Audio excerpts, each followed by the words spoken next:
अस्सलाम वालेकुम ख़ातिन हज़रात, मैं हूँ इसरार अहमद कसान। पिछले दिनों मैंने आपको एक किताब दिखाई थी जो कि मेरी साइड टेबल पे हमेशा रहती है और वो ये है। ये है व्हाई नेशंस फेल। और ये आपने अभी देखा होगा रिसेंटली इमरान खान की भी जो लिस्ट आई थी किताबों की, उसमें ये भी एक किताब थी जो वो उन्होंने पढ़ी है और वो पढ़ते रहे हैं और उसके अंदर से मुख्तलिफ लेसन्स जो हैं वो ऑब्वियसली ड्रॉ करने की कोशिश कर रहे होंगे। इस किताब में एक बात उन्होंने लिखी है, ऑथर्स ने, ये 2 ऑथर्स हैं, उन्होंने मिलके लिखी है और वो ये कहते हैं कि क्यों कौमें तबाह होती हैं, उसकी एक वजह वो ये भी बताते हैं कि जो लीडर्स होते हैं उनके, बुनियादी तौर पर तो वो कहते हैं कि लीडर्स की वजह से कौमें तबाह होती हैं। और लीडर्स में एक चीज़ जो होती है, वो क्या होती है कि सेंस ऑफ हिस्ट्री उनके अंदर नहीं होती। यानी वो उनके अंदर उनको पता ही नहीं चलता कि तारीख में क्या-क्या चीज़ गुज़र चुकी हुई है। अब ये जो हमारे यहाँ पाकिस्तान में एक तमाशा हो रहा है और जिसको मैं कहता हूँ कॉमिक रिपब्लिक ऑफ पाकिस्तान, जिसमें मज़ाक ही मज़ाक है और जोक ही जोक है, उसके अंदर जो कुछ आप देख रहे हैं क्या हो रहा है और किस तरीके से हो रहा है, ये इस किताब के अंदर सब कुछ इसमें लिखा हुआ है। तो हमें बजाय इसके कि हम उससे कुछ सबक सीखें, हम उससे सबक सीखने के लिए तैयार नहीं हैं। आज जो संडे गुज़रा है, आपने देख लिया कि ये एक किस्म का ब्लैक संडे बनाने की कोशिश की गई और ये वर्ल्ड डेमोक्रेसी डे भी था। आप ज़रा अंदाज़ा लगाइए। वर्ल्ड डेमोक्रेसी डे के ऊपर डेमोक्रेसी की डी की भी तबाही फेर के रख दिया, बाकी तो लफ्ज़ को छोड़ें ना जो उसके अल्फ़ाबेट्स हैं। तो मुझे समझ एक चीज़ की समझ नहीं आ रही है, उसको मैं पूछूँगा भी अपने हमारे जो गेस्ट हैं कि ये जो पूरी दुनिया के अंदर हमारे चैंपियंस बने फिरते हैं और हमारे मुल्क में इतने-इतने बड़े-बड़े जुगादरी बैठे हुए हैं डेमोक्रेसी के और जनाब इतने-इतने बड़े थिंक टैंक्स और ये ह्यूमन राइट्स वाले और ह्यूमन राइट्स कमीशन वाले और ये सारे आपको पता है ये पिल डैड, फलाना ये सब के सब जो हैं ये बाहर से पैसा खा के पाकिस्तान के अंदर ये सब चीज़ें करते हैं। आज किधर मरे हुए हैं ये सारे जहाँ पे पाकिस्तान की जमहूरियत का जो है जनाज़ा निकालने की कोशिश की जा रही है, एक ऐसी तरमीम के ज़रिए जिसका मुसव्वदा ही नहीं पता किसी को उसके अंदर है क्या? मज़ाक की आप इंतहा देखें कि उसके अंदर जो कुछ भी है, किसी को पता नहीं है। तो इसका ज़रा तजिया करते हैं, पूरी तफ़सील के साथ जाँचने की कोशिश करेंगे और चलते हैं बेल्जियम और अपने बात करते हैं दोस्त से जो कि फैसल मोहम्मद साहब हैं और आपको मालूम है कि बड़े इंटरनेशनल अमूर के ऊपर बहुत ही ज़्यादा एक ग्रिप रखते हैं और अक्सर हमने देखा है कि उनकी जो पेशीन गोइयाँ हैं, वो भी ठीक साबित हुआ करती हैं। उनसे ज़रा बात करते हैं फैसल भाई से। अस्सलाम वालेकुम फैसल भाई। वालेकुम अस्सलाम जनाब और आपके तमाम देखने और सुनने वालों की खिदमत में अस्सलाम वालेकुम। आपकी खिदमत में भी इंतहाई मुअद्दबाना वालेकुम अस्सलाम। लेकिन मसला ये है कि जो पाकिस्तान में हो रहा है फैसल भाई, ये जो एक मज़ाक हो रहा है, ये एक अजीब-सी बात है। अब मैंने तो कम से कम इस तरह की चीज़ कभी पहले नहीं देखी थी, आपने देखी हो तो बताइएगा। लेकिन मैं तो सोच रहा था कि ये जो हो रहा है मुसव्वदा इस तरह का जिसका किसी को पता भी नहीं है और उसमें पता नहीं क्या है कि जिसको छुपाने की कोशिश की जा रही है। आपको कुछ पता है कि उसमें ऐसी कौन-सी चीज़ है? क्या उसमें न्यूक्लियर सीक्रेट्स हैं, जो कि पाकिस्तान के अंदर मौजूद हैं, जिसको किसी का पता बताना ज़रूरी नहीं है? तो किसी को बताया भी नहीं जा रहा और कहा जा रहा है कि गन पॉइंट के ऊपर आपने इसके ऊपर साइन भी करने हैं, अगर नहीं साइन करेंगे तो आपकी तबाही, आपकी माँओं, बहनों, बेटियों को उठा लेंगे और काज़ी फ़ायज़ इसा साहब को हमने हर हालत में लाना है। क्या वजह क्या है? क्यों इतनी इसकी इम्पोर्टेंस है? ये ज़रा आप हमें बताएँ। जी। देखिए आपका बहुत शुक्रिया। आपने बहुत इंतहाई अहम आज दिन था और ख़ास तौर पे आपने जो अपने इंट्रो में कहा कि कॉमिक रिपब्लिक ऑफ पाकिस्तान बिलाशुबा बहुत सही नाम दिया आपने इसका। अगर ये आपने नाम दिया है तो आपको मुबारक हो जी, कि आपने ये बिल्कुल खाकसार नहीं काफ़ी देर पहले ये नाम दिया था। हाँ, और वो भी मजबूरन यकीन करें ये नहीं कि शौक से दिया था। जो नहीं, नहीं इनकी ज़ाहिर हालत मैंने देखी थी, जी, इतनी जी। बुरी हालत के बाद फिर मैंने कहा ये सिवाय एक कॉमिक के और कुछ भी नहीं है। इट्स अ बिल्कुल कॉमेडी। सही। बिल्कुल, बिल्कुल सही कह रहे हैं, सेंस ऑफ कॉमेडी। अच्छा, अब देखिए इसमें मसला ये है कि अब आपने पहले तो एक बात ये कही कि ये जो हमारे यहाँ जो कौमी तमाम उमूर के जो माहिर हैं, जो बड़े-बड़े जुगादरी किस्म के ह्यूमन राइट के स्पेशलिस्ट हैं और बहुत ज़बरदस्त इस्लाम के भी और पता नहीं माशरत के भी और मईशत के भी सारे के सारे लोग हैं, सब खामोश हैं कि मईशत किधर जा रही है, दीन के मामले में क्या काम हो रहा है, सियासत के बारे में क्या काम हो रहा है, जमहूरियत किधर जा रही है, इंसानी हकूक किसी पे कोई आदमी बात नहीं कर रहा। उसकी वजह ये है कि सारे के सारे लोग जो है ना कहीं न कहीं मैनेज हैं। हुँ, देखिए, अगर ये मैनेज ना होते ना तो ये कभी भी ऐसा ना होता और यहाँ पे जितने लोगों को ऊपर लाया जाता है, सर भाई आपको पता है, आप पाकिस्तान में माशाल्लाह सरकारी इदारे से भी रहे हैं, आपको पता है कि यहाँ पे हर चीज़ जो है ना, वो सरकार के इशारों पे होती है। यानी हाँ, टीवी के ऊपर आप तो रहे हैं मीडिया में, टीवी के अंदर भी एक खबर जो है ना बगैर कि सरकार के यहाँ पे नहीं चल सकती। सरकारी टीवी पे तो क्या प्राइवेट में भी नहीं चल सकती। तो फिर यहाँ पे जो जिस मुल्क में, जिस रियासत में ऐसी सूरत-ए-हाल हो, तो वहाँ पर फिर आपको पता है कि ऐसी चीज़ें नहीं आती। अब रही बात ये कि ये जो आज लाई गई थी तरमीम, आईनी तरमीम, ये देखिए आईनी तरमीम नहीं थी, मैं समझता हूँ कि जैसे आपने कहा ना कि आज वो डेमोक्रेटिक हवाले से एक अहमियत का दिन था, लेकिन खुदा ना खास्ता अगर ये तरमीम अगर आज हो जाती, तो मैं समझता हूँ ये पाकिस्तान की तारीख का सबसे बड़ा जो है ना बदनुमा दाग होता। 1971 के बाद मैं समझता हूँ कि बहुत बड़ा दाग था, यानी सकूत मशरिक़ी पाकिस्तान के बाद।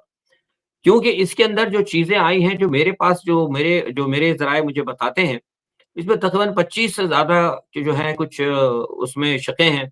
और ये अफ़सोस की बात ये है कि ये जो मसवदा है, ये असल में हुकूमत ने खुद भी नहीं देखा। मसवदा बनाया है किसी ऐसे लोगों ने जो कि पाकिस्तान में कहीं न कहीं करता-धरता हैं और जिनके डांडे जो है ना कहीं न कहीं बाहर सरहद पार से मिलते हैं। मशावरत सरहद पार से आई थी, आपको पता है कि 18वीं तरमीम किसने बनाई थी? कौन आया था? लैरी प्रेसवेल की तंज़ीमें वग़ैरह सारे आपको मालूम है। तो ये उन्होंने कहा था, जिन्होंने 18वीं तरमीम बनाई, उन्हीं के कहने पे तरमीमें बनती हैं। तो ये उन्होंने एक कहीं से आई थी उनके पास कि इस तरह करें आप, इस तरीके से जो है, आप जो है अदालतों को और वो तमाम कुव्वतें, जो कि पाकिस्तान को जमहूरियत की तरफ या पाकिस्तान को मज़बूती की तरफ ले आना चाहती हैं, उनके गिर्द आप घेरा तंग करें। अब आप देखिए इसके अंदर मैं मुख्तसर बात करता हूँ, मामला तो बड़ा लंबा है। अब इसमें आप ये देखिए कि पहली चीज़ तो इस मसवदे में ये आई थी, आप मुझे बताएँ, वो ये कह रहे थे कि जनाब आईनी अदालत का क़याम। अब आप देखिए, आपने भी दुनिया देखी है, कहीं आपने देखा है कि अदालतें तो होती सारी आइन के मातहत है। नहीं, ये हाँ। आईनी अदालत क्या चीज़ होती है? मुझे बताएँ ना, नहीं, मतलब क्या है? वो बेसिकली एक एक आईनी अदालत होगी, एक गैर आईनी अदालत होगी। देखिए, हाँ, मतलब वही ना कि मतलब ये तो अजीब अजीब मज़ाक हो गया ना, मतलब आप शादी है आपकी एक शादी होती है, आप ये कहते हैं ना भई एक एक ही मेरा जायज़ है, यानी एक आईनी है मेरी, तो ये इसका मतलब होगा कि एक आपकी आईनी शादी हो गई, एक आपकी गैर आईनी शादी हो गई, या एक मतलब अजीब बेहुदा, बेतुका किस्म की ये मतलब जो उसे कहते हैं कि इन्हें तौजीह पेश की है। अब उसमें असल मकसद क्या है? अब देखिए, या तो अगर आप आईनी कहते हैं कि भई ठीक है, अगर ये आईनी होंगी, तो इसका मतलब है कि पहले जो सारी हैं, वो सब गैर आईनी हो गई, ठीक है? छोड़ दें आप इमरान खान को छोड़ दें, जितने लोग हैं सबको छोड़ दें फिर, भई वो गैर आईनी अदालतें थी, उनके फैसले सारे गलत थे, हम उन सबको छोड़ रहे हैं, अब हमने आईनी अदालतें बना ली, हम आगे चलेंगे।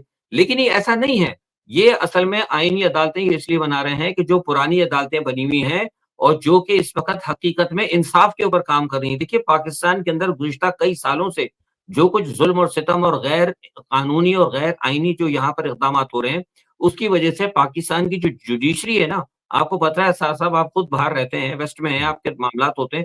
आपको पता है कि हमारी जो जुडिशरी उसका क्या हाल है? जजों की हमारी क्या रिस्पेक्ट है, हमारा क्या नंबर कहाँ तक आ चुका है? तो तो कुछ तो एक ये वजूहात है कि हमारी अदालतें मजबूर हो चुकी हैं, और फिर कुछ थोड़ा-सा आपको पता है इंसान का ज़मीर भी होता है, कि हम कब तक करेंगे? कब तक गैर इंसाफ़ी, कब तक नाइंसाफ़ी पर फैसले करते रहेंगे? कब तक ज़ुल्म करेंगे? कभी तो फिर आपको पता है कहीं न कहीं जवाब देना होता है। जवाब तो देना ये होगा, लेकिन इसमें इसमें जो जो तरमीम की बातें हो रही हैं फैसल भाई, जिस तरह मैंने पूछा आपसे कि इसमें कौन से सीक्रेट्स हैं जिनको वो जिस तरह कहा जाता है ना कि वसी तर कौमी मफाद में, ये तो मुझे लगता है ये वसी तर कौमी मफाद नहीं, ये तो वसी तर कौमी फसाद की तरफ हम बढ़ रहे हैं। देखिए, ये जो मैं बात कर रहा हूँ इसकी वजह ये है कि जो भी इसमें बताया जा रहा है, जो लोग अब देखें ना, जब तक ये बताएँगे नहीं उस वक़्त तक लोग गॉसिप ही करेंगे ना, अफ़वाहें चलेंगी। अब कुछ लोग कह रहे हैं जी कि सर्विसेज़ चीफ़ की जो मुद्दत है वो 5-5 साल कर दी जाएगी, फिर अब ज़ाहिर है 5 साल करेंगे तो उसकी एक्सटेंशन फिर आएगी, फिर 10 साल हो जाएँगे, ठीक है ना जी? फिर जाते-जाते फिर कोई ना कोई तमाशा होगा, फिर वो 15 साल पे आ जाएँगे। तो ये जो सूरत-ए-हाल है, ये तो फिर मतलब बनाना रिपब्लिक से छोड़ के ये तो मतलब क मल्टीप्लाइड बाय 10 बनाना रिपब्लिक हो जाएगी। हाँ, वही मैं आ रहा था कि इसके अंदर जो चीज़ें हैं ना, बताना 25 के करीब शिक़ें थी, इसमें कुछ शिक़ें तो ऐसी हैं कानूनी इन्होंने डाली हैं, जिसमें ये है कि एक तो अगर खुदा ना ख़ास्ता ये मुकदमे ऐसे होंगे कि इन मुकदमों को फौरी स्पीडी ट्रायल होगा, ठीक है जनाब? और दूसरा ये होगा कि इन जो मुकदमे होंगे, इन मुकदमों को कहीं आप दूसरा चैलेंज नहीं कर सकेंगे। और फिर ये कहीं न कहीं इसके अंदर कुछ शिक़ें ऐसी रखी थी कि जिसके गिर्द ये इमरान खान को भी एलिमिनेट करना चाहते हैं, ये जो ला रहे हैं आईनी अदालतें। क्योंकि देखिए, हाँ, ये तो अतार भाई आपको पता लग गया कि मौजूदा अदालतें जो है अब इंसाफ के ऊपर फैसले कर रही हैं, और इन्होंने 1 साल तक, 1.5 साल तक जो है ना, इमरान खान को रख कर देख लिया कि मौजूदा अदालतें जो है ना इमरान खान के साथ नाइंसाफ़ी करने पे अब तैयार बिल्कुल नहीं भी है। तैयार नहीं है। उन्होंने पता है कि हमने बहुत ज़्यादती कर ली है, तो अब ये लिहाज़ा रिटायर्ड जजों को लाकर, अपने मनपसंद जजों को लाकर वो इमरान खान को भी सियासत से दूर करना चाहते हैं। तो एक तो ये चीज़ थी, दूसरी कुछ उसमें एक चीज़ ये है कि जो आपने बताया कि जो ये तौसीक़ करना चाहते हैं, उसके अंदर भी, उसके ऊपर भी मामला है। अच्छा, एक इन्होंने ट्रिक बड़ी ज़बरदस्त खेली है उसी के अंदर। अब हुँ, आपने सुना होगा वो कहते हैं कि चीफ़ जस्टिस की तौसीक़, ये राज़ी हो गए हैं कि हम चीफ़ जस्टिस की तौसीक़ नहीं करेंगे। अब हुँ, ये इसलिए इन्होंने किया है, मुझे बताया गया है, ये हुआ ये है कि उन्होंने कहा कि जनाब, जब मौलाना ने कहा कि हम चीफ जस्टिस के ऊपर नहीं कहते, उन्होंने कहा ठीक है जनाब, हम चीफ जस्टिस की तौसीह नहीं करते। अब वो इन्होंने इसलिए राजी हुए कि अक्टूबर में आपको पता है चीफ जस्टिस रिटायर हो रहे हैं, ठीक है हाँ, जनाब? जैसे ही चीफ जस्टिस रिटायर होंगे, तो फौरी तौर पर जो आईनी अदालतें बनेंगी, वो उसके अंदर फौरन चीफ जस्टिस को ले लिया जाएगा। आप हाँ, समझे मेरी बात? तो नतीजा क्या होगा कि फिर वहाँ से जो है जाके ये दोबारा ये सारी अदालतें मैनेज करेंगे, और उसके बाद ये फिर इन्होंने ये भी कहा है कि इस जो तरमीम है, इस तरमीम में ये भी है कि जो जुडिशियल जो कमीशन है आपका, उस कमीशन को जो है पार्लिमानी कमीशन के अंदर डाल दिया जाएगा। यानी इसका हुँ, मतलब ये होगा कि जो जुडिशरी के जितने भी जजेस के तैनाती के मामलात हैं, या दूसरे जो अदालियत की अदालतों के जो वो मामलात हाँ, हैं, वो भी पार्लियामेंट के मातहत हो जाएँगे। तो हाँ, ये चीज़ें हैं। अच्छा, फिर दूसरा इसमें ये चीज़ है कि जो गुमशुदा लोग हैं या गुमशुदा के बारे में भी सुनने में ही आ रहा है, ये बताया गया तरमीम के अंदर के जो गुमशुदा लोगों की जो बात की जाती है, वो गुमशुदा का चैप्टर हमेशा के लिए खत्म कर दिया जाएगा। वो जो गुमशुदा है, वो गुमशुदा ही रहेंगे, उस पे कोई बात नहीं करेगा। और रियासत के खिलाफ अगर कोई शख्स अगर बात करता है मिसाल के तौर पे, उसको भी तो पकड़ लिया उसको जाएगा। हाँ, उसको बगैर किसी उसके मतलब 6 महीने के लिए, हो सकता है साल के लिए बंद कर दें। साल के भी कर लें, हाँ, कोई हाँ, पूछने तो वाला आप तो है मुझे नहीं ना। लेकिन लेकिन अच्छा, फैसल भाई, इसमें इसमें again going back to the same point, देखें जो मेरा पॉइंट है वो ये है कि जब तक कि इसमें कोई इंतहाई किस्म की, यानी इंतहाई के ऊपर भी 10 दफ़ा ज़्यादा एम्फसाइज़ करने की ज़रूरत है कि कोई खतरनाक इसमें कोई चीज़ नहीं है, उसको छुपाने की क्या ज़रूरत है? देखें, मुझे मुझे ये लग रहा है, खुदा ना ख़ास्ता खाकम बदहन, हो सकता है कि इसमें कोई ऐसी डैमेजिंग चीज़ हो। फॉर एग्ज़ाम्पल, ये भी हो सकता है कि न्यूक्लियर प्रोग्राम को हम कैप कर रहे हैं। हम न्यूक्लियर प्रोग्राम के जितने भी प्रोग्राम्स हैं, उनको हम रोक रहे हैं, और ये तरमीम जो है वो आईनी तौर पर कबूल कर ली जाएगी, और उसमें ये डाल दिया जाएगा जी कि हमारा एटमी प्रोग्राम जो है वो फ्रीज़ कर दिया गया है। कोई खुदा ना ख़ास्ता इस तरह, अब मैं इसलिए कर रहा हूँ क्योंकि इन्होंने खुद रूम ये छोड़ी है कि जब तक ये बताते नहीं हैं, हमें पता नहीं है इसके अंदर है क्या, तो फिर रूमर्स की जो है वो गुंजाइश जो वो ज़्यादा से ज़्यादा होती चली जाती है। तो इस तरह की डैमेजिंग कोई चीज़ें हैं जिसकी वज़ह से ये छुपा रहे हैं। Do you agree with it?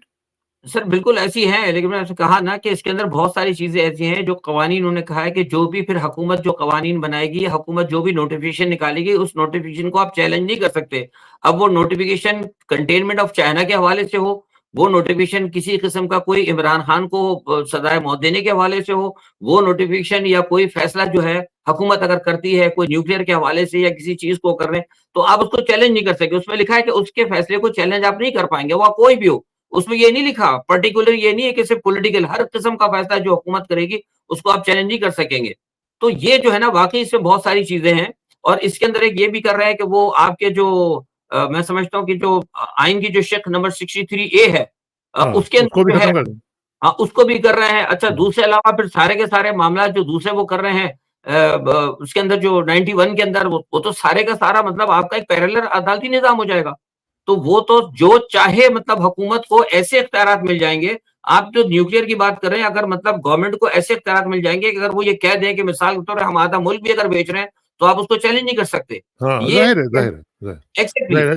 असल में ये सारी की सारी चीज़ें जो है ना, ये इंतहाई बदनीयती के ऊपर है। इसके अंदर कोई भी आप नहीं, अब देखिए ना, अब ये कितने बदनसीबी की बात है कि ब्लैकमेल किया था। एमक्यूएम का मैं फारूक सत्तार साहब का बयान सुन रहा था। वो कह रहे थे कि जी हमने मसौदा देखा ही नहीं, और हम जो है लेकिन मसौदा नहीं देखा हमने, लेकिन चूँकि हम उनके इत्तेहादी हैं, तो हम उस पे साइन कर देंगे। मुझे बताइए इससे बड़ी बदकिस्मती क्या होती है?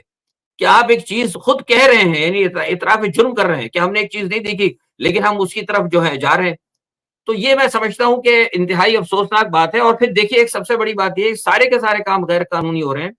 ये जो इन्होंने पार्लिमानी कमेटी बनाई है, जो आज आपने देखा कि जो बैठी हुई थी वहाँ पे, ये जो पार्लिमानी कमेटी, ये भी गैर आईनी है। क्योंकि ये जो कमेटी बनी है, जिसके के पास ये आपके ये जा रहे हैं सारे मामलात, आपके आइन और कानून के हवाले से, जिसपे कहा था मौलाना फज़लुर रहमान साहब और दूसरे लोग जो गए हैं, और उनको कहा गया था ये पार्लिमानी कमेटी के साथ वो बैठ के इस पे मुशावरत करेगी। तो ये जो कमेटी पार्लियामेंट की बनी थी, ये तो इसलिए बनी थी कि पार्लियामेंट के जो अंदर के मामलात है, जैसे आपको पता है अभी घुस गए थे पुलिस वाले, तो आइंदा हाँ, कोई ऐसी चीज़ ना हो, वो इसके लिए बनी थी।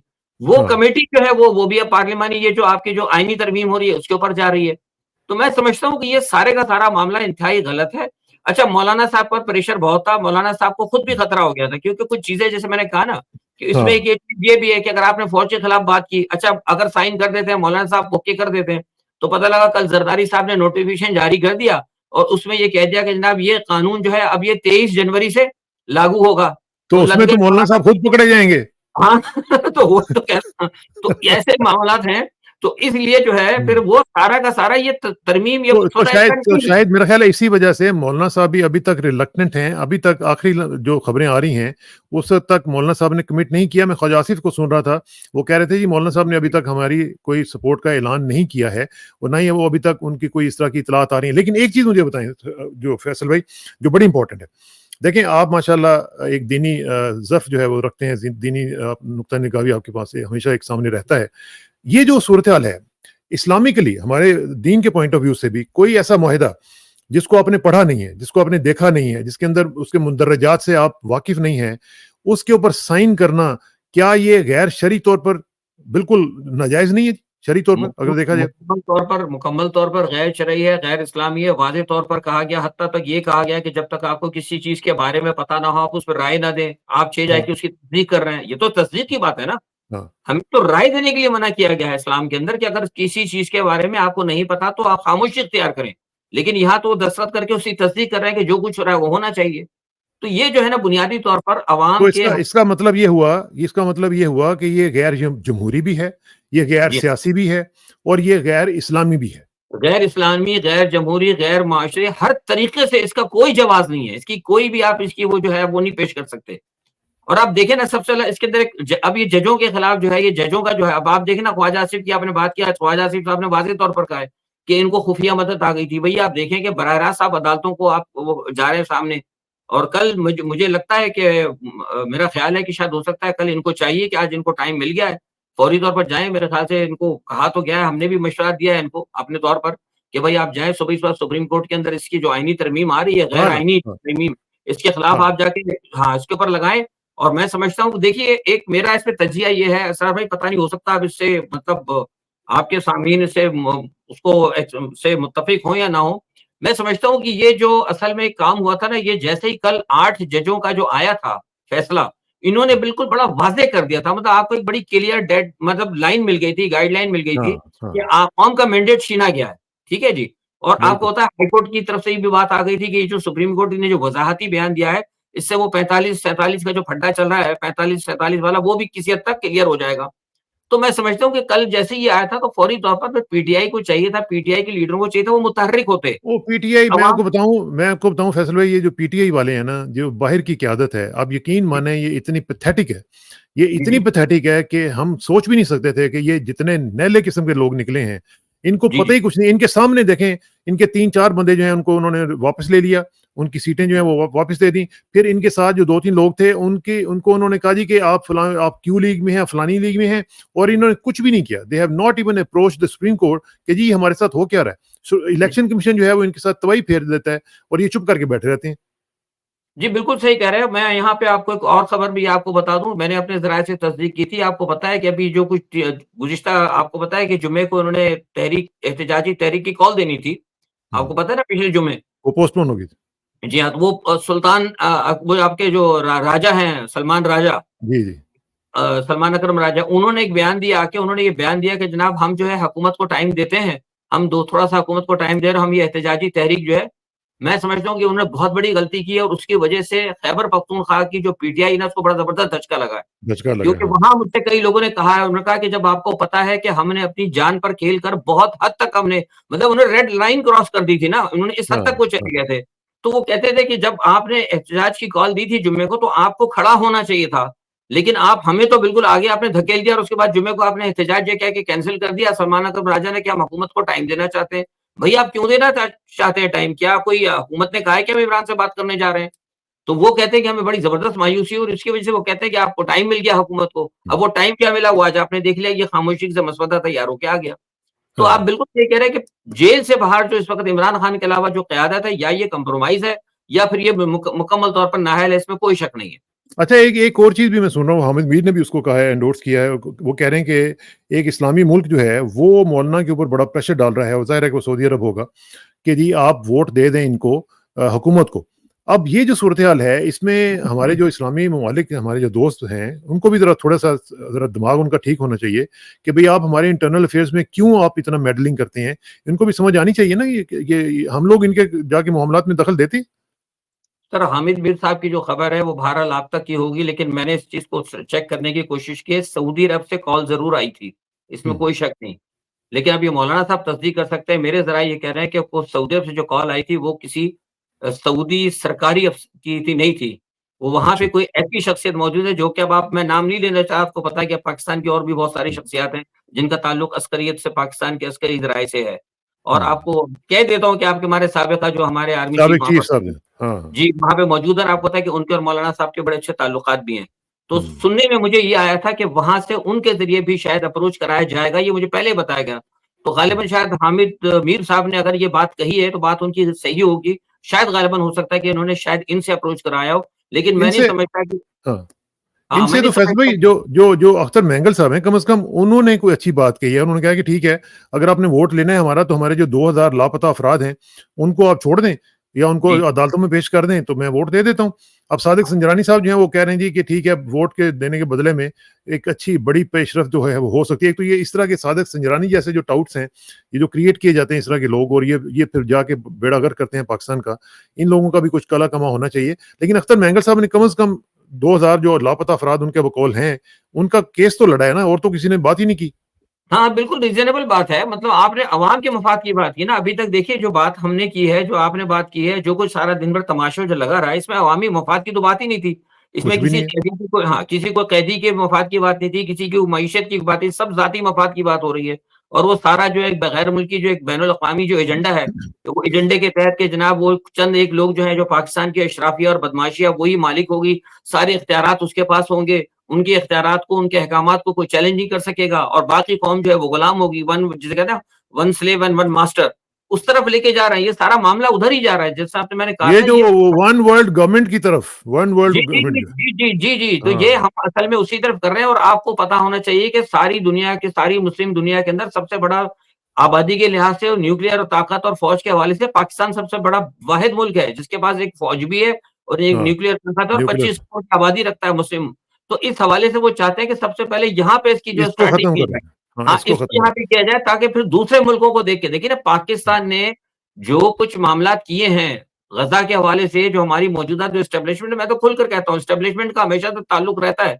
लेकिन हमारी जो मौजूदा एस्टेब्लिशमेंट का जो सेटअप आया ना, ये बहुत ही ज़्यादा जो है मतलब जिसे कहते हैं कि मग़रिब का जो है ना यस्सर है बिल्कुल।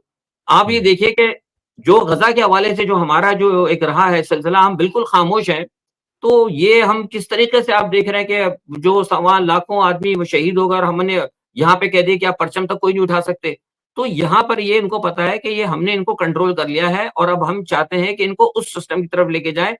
ताकि सारी दुनिया को बताएँ क्योंकि जब पाकिस्तान ने गज़ा के हवाले से आवाज़ नहीं उठाई तो सऊदी अरब ने, यूएई ने, दूसरे तमाम ममालिक खामोश हो गए। आपको पता होना चाहिए कि जिस वक़्त इमरान खान यहाँ पर मौजूद थे, ओआईसी का जो इजलास हुआ था, तो आप देखें उस वक़्त ओआईसी के आखिरी इजलास में क्या बातें हुई थी मुस्लिम दुनिया के हवाले से। और हाँ, चीन हाँ। जो आपका वज़ीर ख़ारिजा इमरान के बराबर में कहाँ खड़ा हुआ था। तो कहाँ पे ये जो खड़ा है? इमरान खान का जो कैद है, ये जो सारा कुछ मामलात आप देख रहे हैं ना सारे, ये सबको एक बड़े आप इसके बड़े वसी कैनवस के अंदर देखेंगे तो आपको सारी स्टोरी समझ में आएगी। समझ आ हमें तो जाएगी। अंदर उलझा दिया गया बुनियादी तौर पर कि इसको हाँ। तौसीह देना है, इसको आगे करना है, इसको पीछे करना, पसे पड़ता बहुत बड़ी गेम चल रही है। बहुत बड़ी गेम चल रही है और शायद इसी वजह से जो वकला हैं, वकला ने अब ऐलान कर दिया है कि वो तहरीक चलाएँगे और मुनीर मलिक साहब आपको याद है बड़े प्रोमिनेंट लॉयर हुआ करते थे। उन्होंने ये अनाउंस कर दिया है कि जी 26 अक्टूबर को हमारे चीफ जस्टिस मंसूर अली शाह होंगे। Very good. काज़ी फ़ायज़ साहब नहीं होंगे।